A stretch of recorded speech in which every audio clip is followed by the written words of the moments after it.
Hi everyone, welcome back to another video from Gaming Basics. In today's episode, I will be guiding you through how to download the Fallout Shelter mobile game on your iPhone. So without wasting much of our time, let's dive into the video.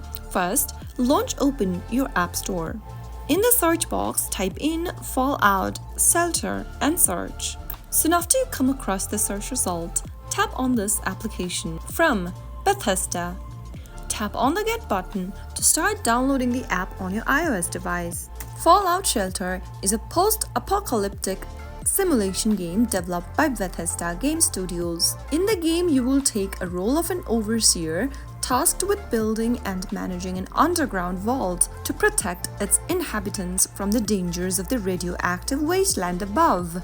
It is a fun and addictive game that will keep you entertained for hours on end. Wait until the application is downloaded and you will be able to launch it open from your very own iOS device. So that is how you can easily download and install Fallout Shelter on your iPhone. If you found the video to be helpful, go ahead and give us a thumbs up. Don't forget to subscribe to our channel by hitting the subscribe button. Also, press on the notification bell so that you'll never miss another upcoming upload from us. I will be back again in the next episode. Thank you for watching.